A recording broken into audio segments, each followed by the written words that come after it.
Vamos a procurar salir 8 menos 10 para que vayan a ver su partido hoy, porque sé que eso es lo que nos está interesando ahora. Mientras sea por Guate, ¿verdad, Lick? Así es. Quisiera saber si tienen alguna duda, alguna pregunta, no de laboratorio, sino la ley del IVA para ir avanzando. No sé si ya comenzaron a leer y tienen alguna duda de la ley del IVA, que con mucho gusto yo les aclararía. Sí, Karen Verónica Mena Fernández. ¿Me pone su cámara si me hace favor?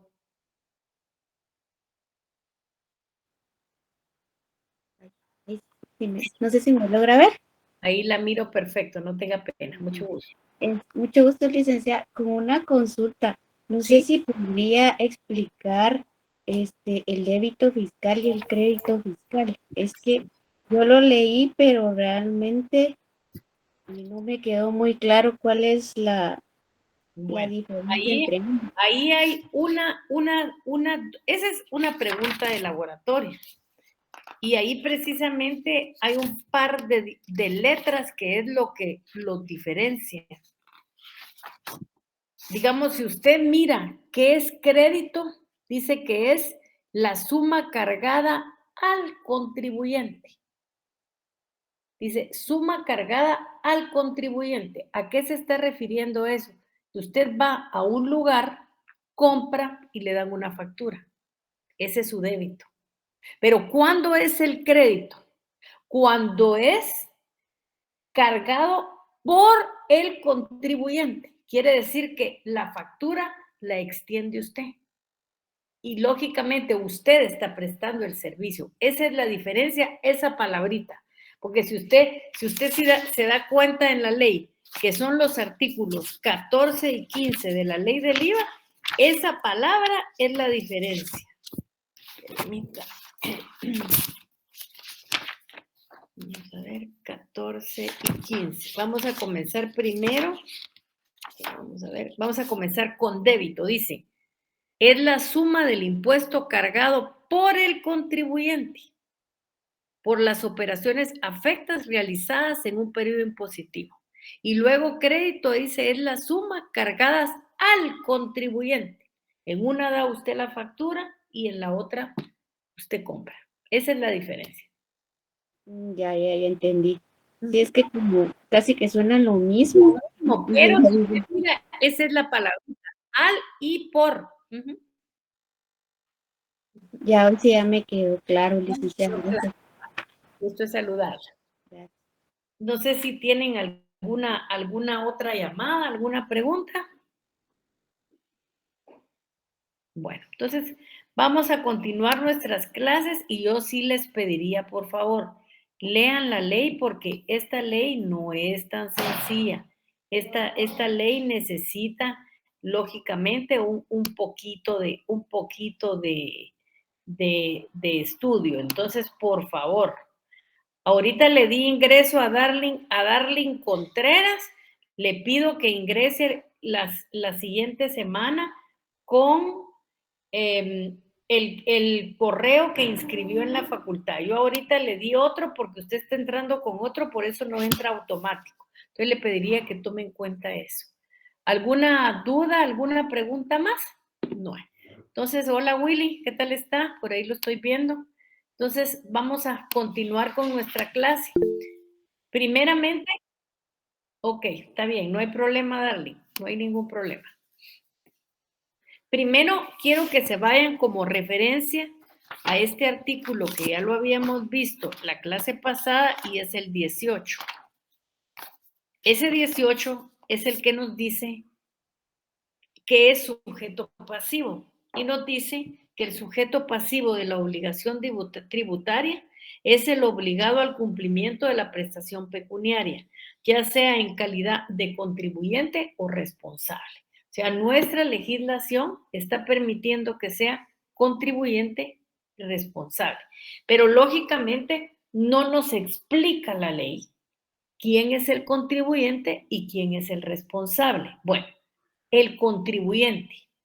El contribuyente es el destinatario legal tributario. es a quien el mandato de ley obliga a pagar el tributo por sí mismo, en virtud de ser el que está cumpliendo con la condición puesta en la ley. Si nosotros nos vamos de referencia a la ley del impuesto único sobre inmuebles, vamos a ver que ahí es o el propietario, o el poseedor, o el usufructuario. No es que lo vayan a pagar los tres, no. Es que la persona designada por la ley tiene que tener esa categoría. Lógicamente, si no es propietario, va a ser poseedor. Y si no es poseedor, va a ser usufructuario. Uno de estos tres es el obligado a pagar el impuesto. Pero ¿qué es? Responsable. Y nuestra ley le pone un apellido y le pone, digamos, la ley que dice que es el contribuyente. La ley dice que los contribuyentes son personas individuales, prescindiendo de su capacidad legal según el derecho privado y las personas jurídicas que realicen o respecto de las cuales se verifica el hecho generador de la obligación tributaria. Luego tenemos quién es el responsable y nosotros le ponemos, lógicamente, el apellido tributario o responsable, pero la ley le pone responsable por representación, responsable solidario de quienes adquieren bienes y derechos o agentes de retención o percepción. Entonces, ¿quién es el responsable? Esta figura se da cuando a la par del contribuyente hay una tercera persona que es ajena al hecho generador que contiene la ley tributaria, pero que sin embargo tiene la calidad de sujeto pasivo de la relación jurídica tributaria. Y entonces entendamos quién es esa tercera persona. Y miremos el artículo 26. El artículo 26 dice: son responsables por el cumplimiento de las obligaciones tributarias en calidad de representantes, sin que ello afecte su propio patrimonio, salvo el caso de dolo del tal representante por las obligaciones tributarias derivadas de los bienes que administren o dispongan. Los padres, los tutores o los administradores de los bienes de los menores obligados y los representantes de los incapaces. Los representantes legales de las personas jurídicas, los mandatarios respecto de los bienes que administren y dispongan, los síndicos de quiebra y los depositarios de concursos de acreedores, y la responsabilidad establecida en este artículo se limita al valor de los patrimonios que se administren, salvo que los representantes hubieran actuado con dolo, cuyo responderán en forma solidaria. Digamos, por ejemplo, ¿cuándo aparecen los padres o los tutores? Imagínense que un abuelito le dejó un inmueble a un menor. El menor, lógicamente, no va a poder ser demandado, pero sí va a ser poder ser demandado el padre o el tutor sobre el pago del impuesto. Yo quiero preguntarles si hay alguna duda o les queda bien claro sobre esas dos figuras. Si tienen alguna duda, pregúntenla, que no hay ningún problema. Déjenme, voy a cargar la computadora en lo que ustedes me hacen las preguntas. A ver, ¿les ha quedado claro quién es el contribuyente y quién es el responsable? ¿O tienen alguna pregunta? ¿Hay algo por ahí que no les quede claro? Sin pena ahí, hablen, que yo los escucho, que aquí estoy cerca. ¿Les quedó claro? Buenas noches. En el responsable me perdí un poco, licenciada. Bueno, mire pues, el responsable es la persona que está a la par del contribuyente, o sea, es una tercera persona que es ajena al hecho generador que contiene la ley tributaria, pero sin embargo tiene la calidad de sujeto pasivo de la relación jurídica tributaria.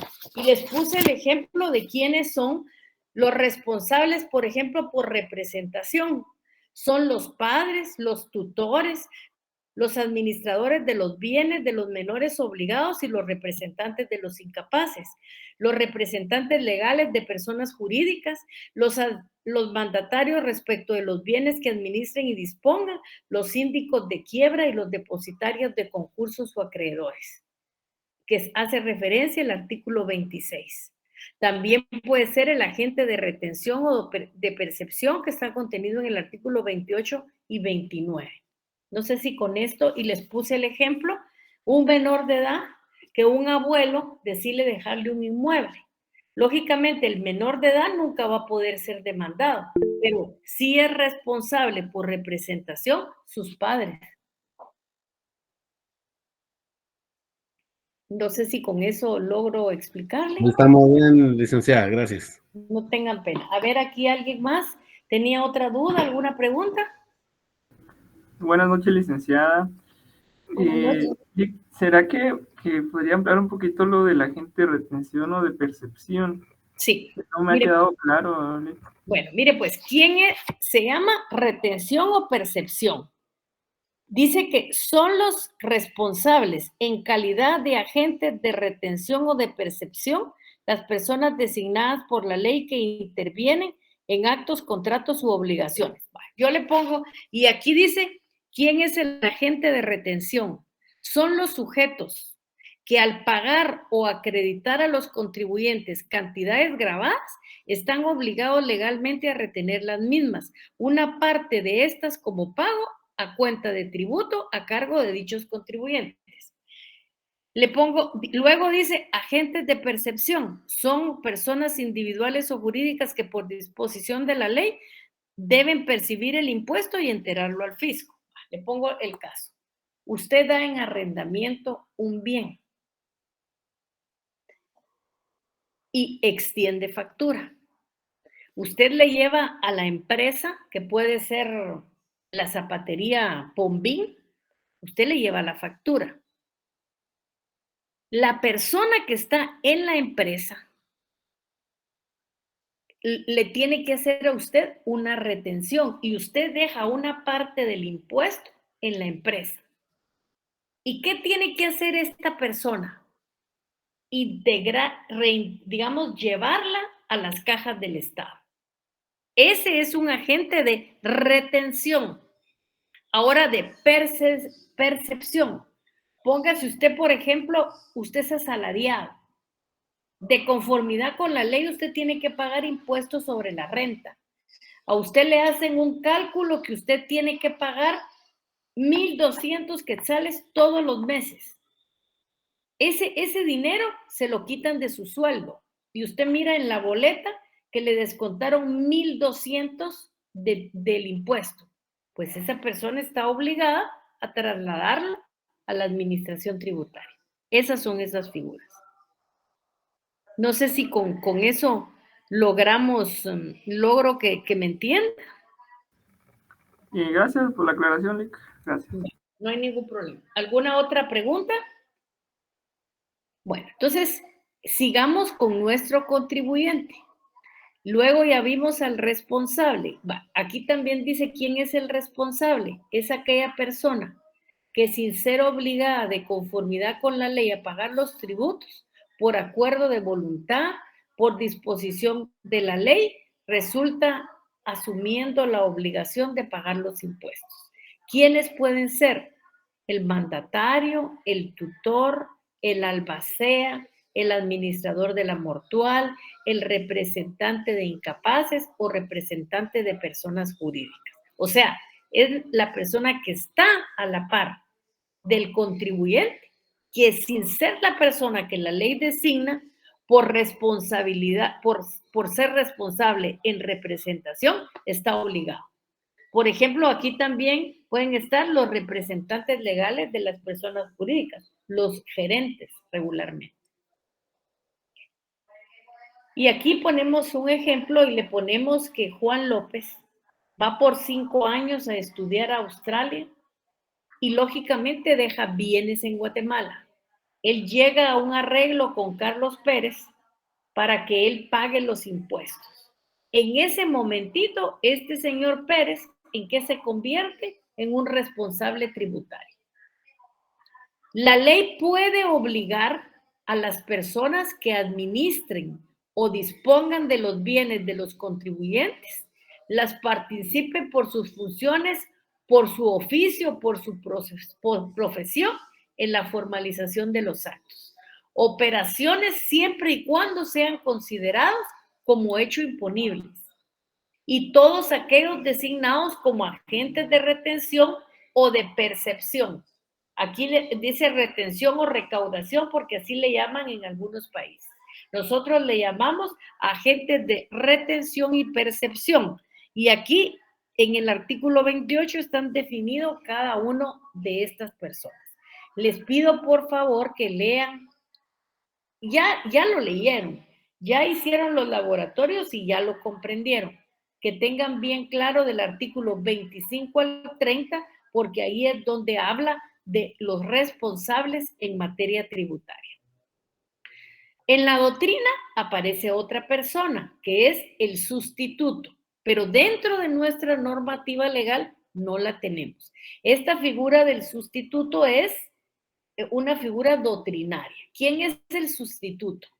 Es la segunda de las figuras que entran dentro de consideración del sujeto pasivo. Es el sustituto del contribuyente. Es el sustituto del sujeto pasivo, que por imposición de la ley y en lugar de aquel es el obligado al cumplimiento de prestaciones materiales y formales de la obligación tributaria. O sea, lo hace en lugar del contribuyente. Aquí hay otra definición. Esta definición es doctrinaria. ¿Y quién es el responsable? O sea, volvemos a cargar, digamos, a cargar en lo mismo para que quedemos claros. ¿Quién es el responsable? El responsable, aquí la doctrina dice, no entra en la categoría de sujeto pasivo, pero nuestra ley sí lo tiene. Porque si ustedes vuelven al artículo 18, que lo tienen que subrayar, nos habla que el sujeto pasivo es el obligado al cumplimiento de las prestaciones en calidad de contribuyente o responsable. Entonces, en la doctrina dice que no entra en esa categoría, pero en nuestra ley sí entra en la categoría. Y se trata de la persona que da al sujeto el pago de la deuda tributaria en virtud de una garantía por la falta de pago del sujeto pasivo o del deudor principal. Cuando nosotros estamos hablando aquí de garantía, estamos hablando del pago de las fianzas. Ustedes saben que, por ejemplo, cuando se va a ingresar un vehículo, la Superintendencia de Administración Tributaria muchas veces, si no tenemos para pagar el impuesto en directo, nos pide que lo hagamos a través del pago de una fianza. Claro, hay una persona que tiene que obligarse a que el fiador va a cumplir con las obligaciones.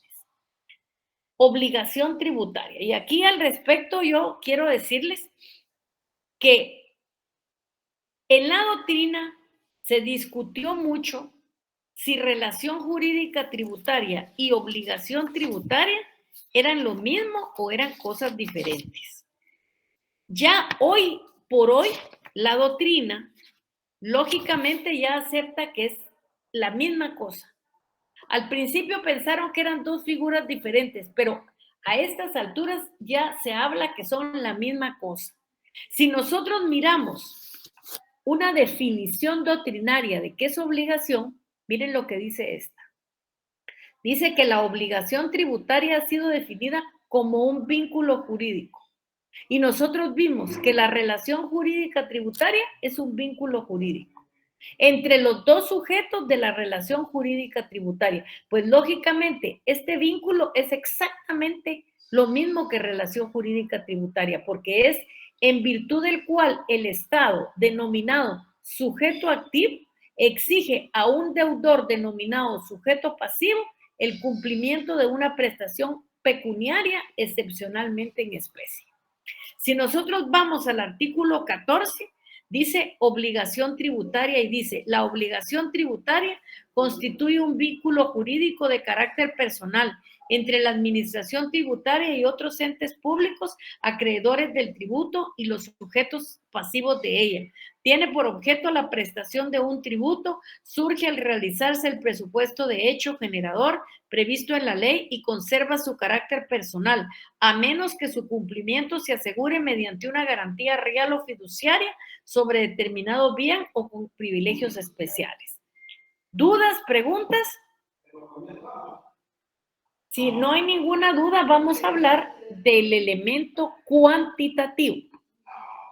Esto está referido al cuánto, que es la base imponible. La base imponible es la que nos permite saber cuál es la obligación tributaria que tenemos que cumplir. Por ejemplo, en el IVA, ¿cuál es la base imponible? La base imponible es la tarifa que nos va a permitir determinar la obligación. Vámonos a la ley del IVA, que es la que ustedes están leyendo y se van a dar cuenta que en el artículo, vamos, 10 está la tarifa y dice tarifa única.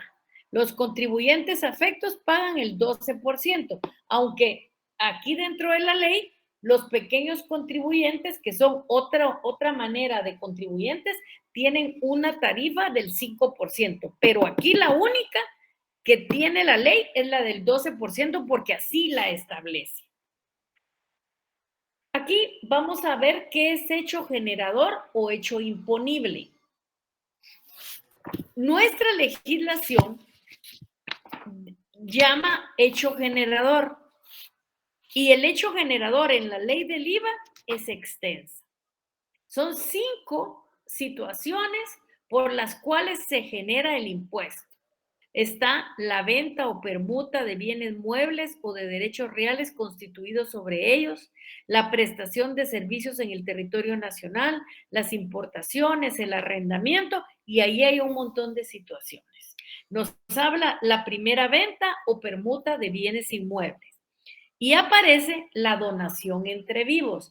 Y ojo, porque aquí partieron, o sea, dividieron a la donación y pusieron entre vivos y por causa de muerte.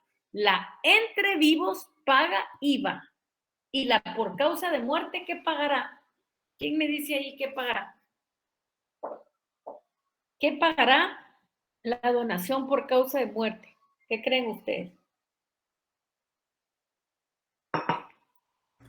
¿Paga IVA, licenciada, también por ser No, no.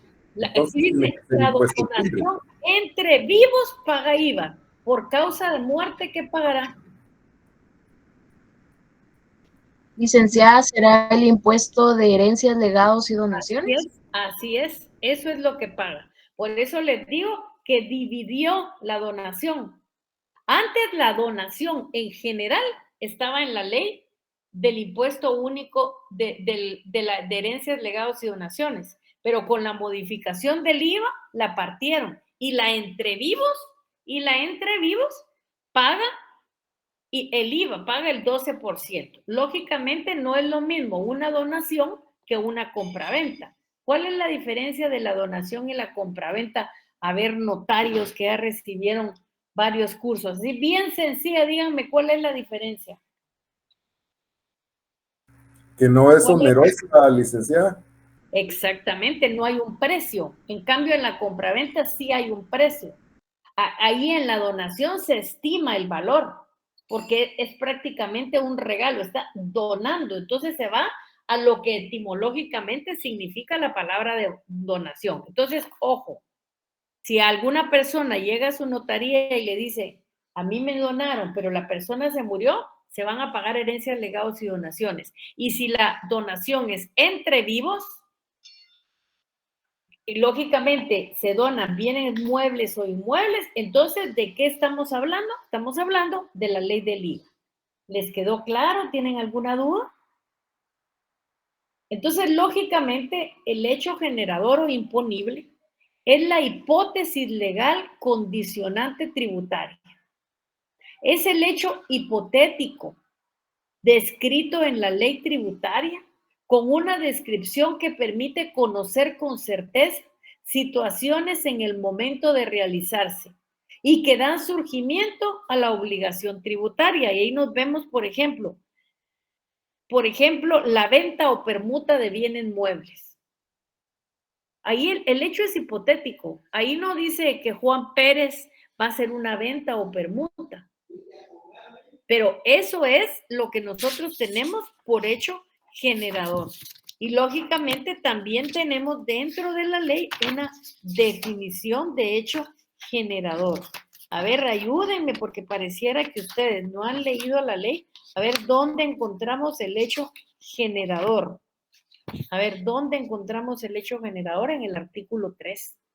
Y ahí está todos los que son el hecho generador. Luego tenemos una base imponible. Tenemos un tipo impositivo. A este también se le llama elemento cuantificante y es la cuantía o el porcentaje que resulte asignada a cada deuda tributaria. O sea, ¿cuánto es que nosotros vamos a pagar? Lógicamente, eso lo vamos a pagar haciendo una combinación. Si es arrendamiento, cuánto es el arrendamiento y cuál es la tasa única que nos señala la ley. Este tipo impositivo está debidamente establecido en la ley. En muchas leyes ustedes la van a encontrar no como tipo impositivo, porque si la miran, la ley del IVA como la tiene lógicamente es como una tarifa, dice tarifa del impuesto. Entonces, el tipo impositivo está debidamente establecido en la ley. Ese nosotros no nos lo vamos a inventar, no lo vamos a sacar de ninguna parte. Cada ley lo tiene que tener. ¿Por qué? Porque son los requisitos que nos da el artículo 239 del principio de legalidad. Es el valor que el contribuyente entregará al Estado en concepto de tributo. Es el 12% de IVA y el 3% de timbres fiscales y papel especial de protocolo. Perdón, timbres fiscales y papel especial de protocolo. Luego está el elemento finalista. Ese elemento finalista, ¿qué es lo que persigue? ¿Qué es lo que busca? Establecer qué es lo que se grava. Si nosotros revisamos por la ley, por lo menos la ley de timbre, ahí lo que se graban son actos. Si miramos la ley del IVA, lo que se graba la ley del IVA lo que se graba que es el patrimonio. Por ejemplo, para arrendar yo un inmueble, tengo que tener un bien inmueble. Para arrendar una cama, tengo que tener la cama. Ahora, el impuesto sobre la renta, ¿qué es lo que grava? ¿El capital o la renta? Por ejemplo, la ley de herencias, legados y donaciones, ¿qué es lo que grava? Las herencias, los legados y las donaciones por causa de muerte. O sea, son los bienes que me dejó una persona y que deben de estar en un testamento o en un proceso testamentario. Entonces, ese es el elemento finalista.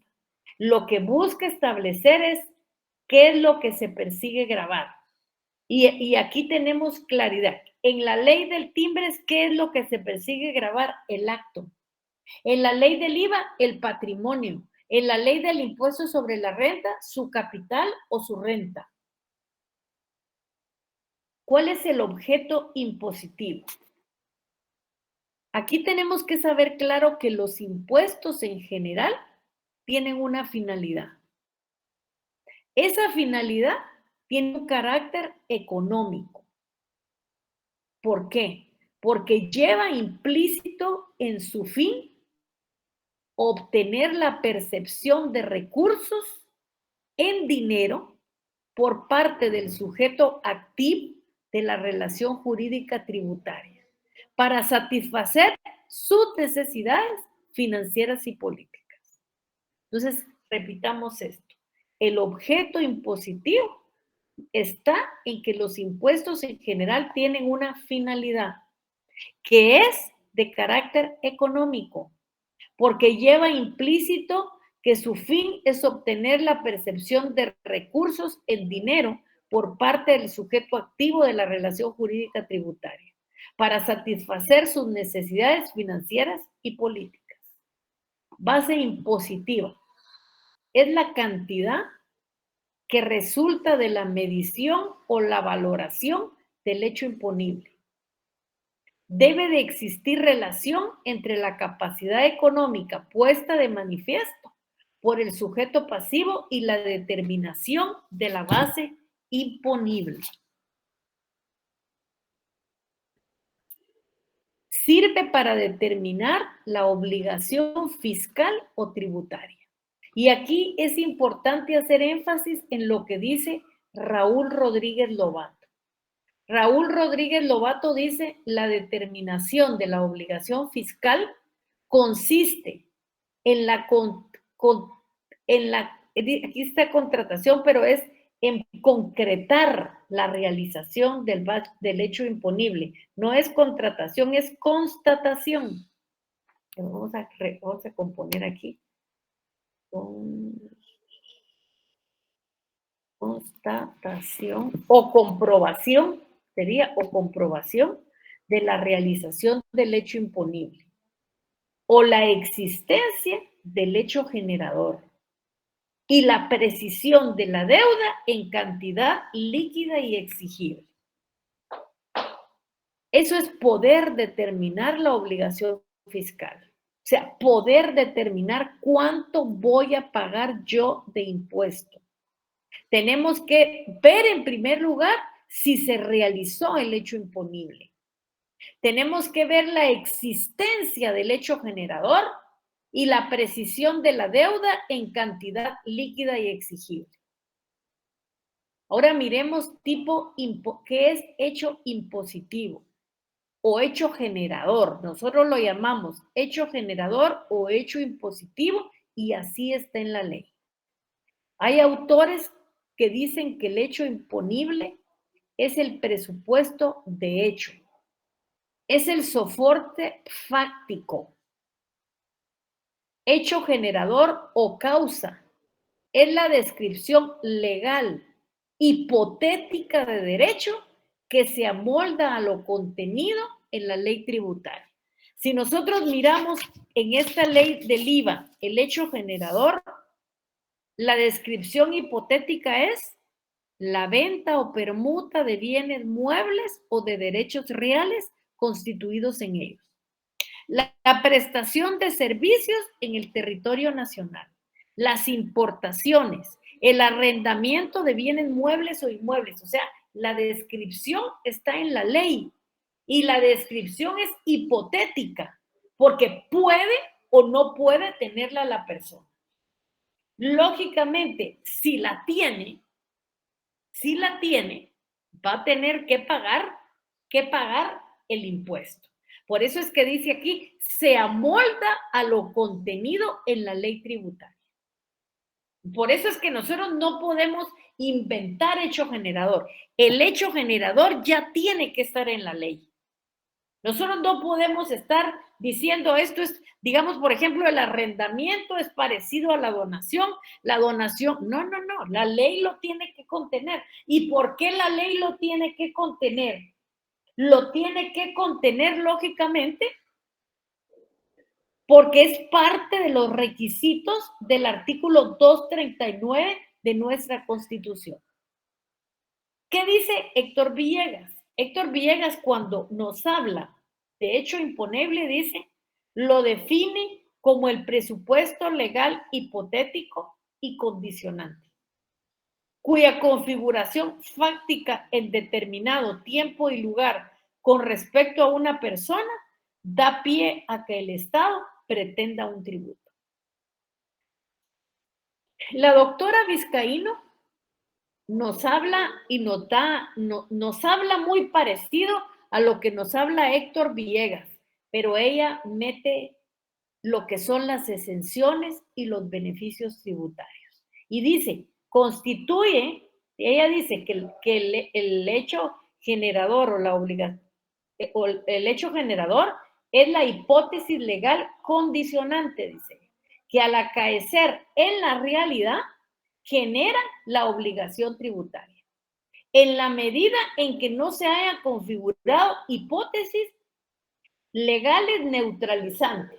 Y ella nos dice cuáles son estos, son las exenciones y los beneficios tributarios. Y si ustedes se dan cuenta en la ley del IVA, después del hecho generador, viene lo que son las exenciones generales.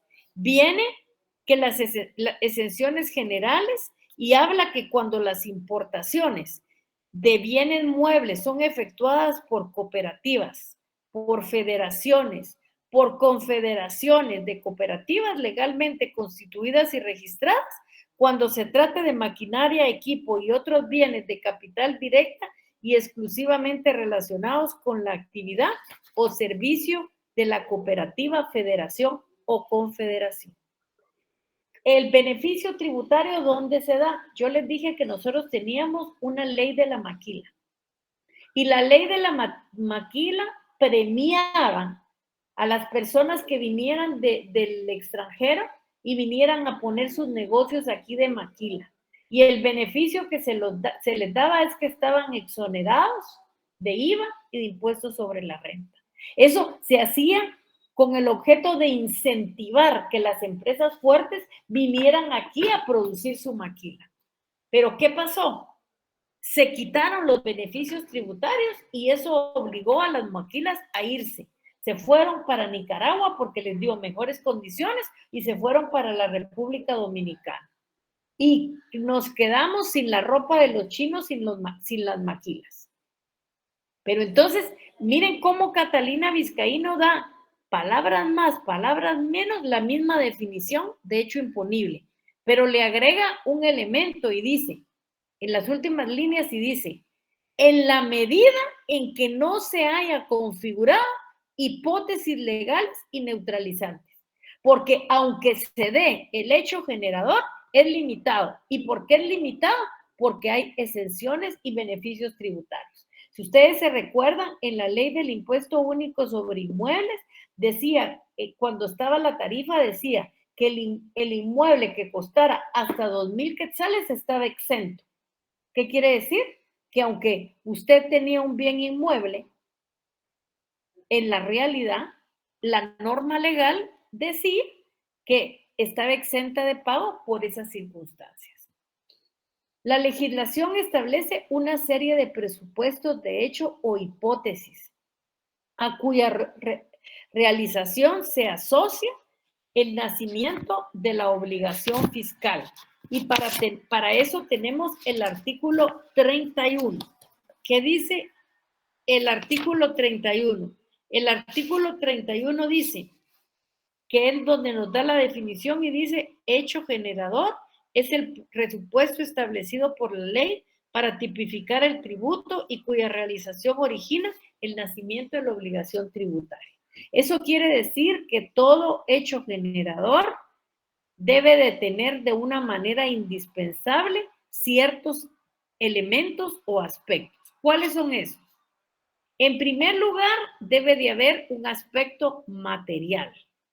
¿Cuál es el aspecto material? Es la descripción objetiva de un hecho o de una situación, prevista en forma abstracta por las normas jurídicas, cuya clave es el verbo utilizado o implícito en el texto. Toda la descripción del hecho es abstracta. Nunca dice Juan Pérez tiene que pagar el impuesto. Solo dice quien tenga bienes muebles o bienes inmuebles. Ese es el primer aspecto, el aspecto material. Luego tenemos el aspecto personal, la persona.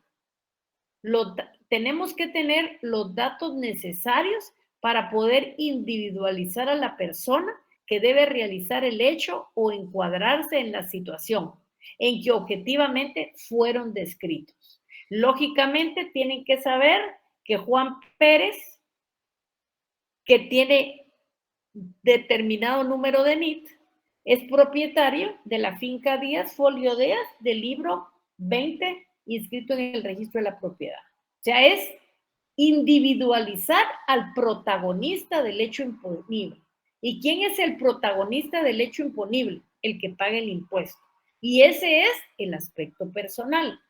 Luego tenemos un aspecto temporal, y ese aspecto temporal está referido al tiempo. O sea, es el momento en que debe configurarse o tenerse por configurada la realización del hecho imponible. El lugar donde debe de acaecer o tenerse por acaecida la realización del hecho imponible, que es el aspecto espacial, es el espacio. Lógicamente, para que se dé o se configure el hecho imponible, deben de darse todos los elementos. El elemento debe de darse el elemento material, el elemento personal, el elemento temporal y el elemento espacial. Con uno que falte, no se configura el hecho imponible. ¿Puede un hecho generador, por ejemplo, siendo una hipótesis legal condicionante, describir hechos o situaciones ajenas a toda actividad o gasto estatal? Los doctrinarios dicen que cuando se da esto, estamos hablando de impuesto. Perdón, voy a tomar agua. Perdón.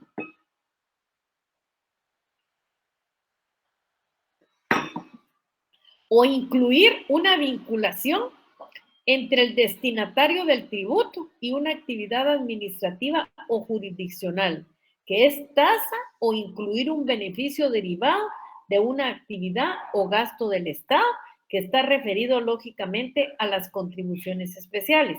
Ustedes se recuerdan, nosotros aprendimos que los tributos se dividen en impuestos, en arbitrios, en tasas y contribuciones especiales. Todo hecho generador debe estar contenido en una norma jurídica, o sea, debe de estar contenido en las leyes tributarias, sobre la base del principio de legalidad que rige los tributos. Por eso yo he insistido varias veces que es bien importante que tengan identificado el principio de legalidad, porque ahí están los requisitos que deben de tener todas las leyes. Ahí, si ustedes se recuerdan, cuando nosotros hablamos del 249, hay como listado de lo que la ley debe contener, y dice corresponde con exclusividad al Congreso de la República decretar impuestos ordinarios, extraordinarios, arbitrios y contribuciones especiales conforme a las necesidades del Estado y de acuerdo a la equidad y justicia tributaria, como determinar las bases de la recaudación siendo los siguientes: hecho generador de la relación jurídica tributaria, exenciones, sujeto pasivo del tributo y responsabilidad solidaria, la base imponible del tipo impositivo, las deducciones, los descuentos, las reducciones y recargos, y las infracciones y las sanciones tributarias. Entonces, con todo esto que miramos, ¿cómo podemos relacionar el Código Tributario y la Constitución Política? Es que el hecho generador o el hecho imponible es el presupuesto sustancial determinado por el legislador. ¿Y para qué está determinado por el legislador? Para dar nacimiento a la obligación impositiva. A ver, dudas, preguntas, sin pena. Si tienen alguna duda, alguna pregunta, o se quieren ir a ver su partido, pueden ir a ver su partido sin ningún problema, porque hoy es noche de fútbol y necesitamos de todo. Si no tienen ninguna duda, ninguna pregunta, nos quedaríamos aquí. Ahora, cuéntenme por qué Keren, Sandy, Marimar y Ricardo René Juan se salieron y no están en la clase. A ver, por favor, Keren, Sandy, póngame la cámara. Y René Ricardo Juan Lucero.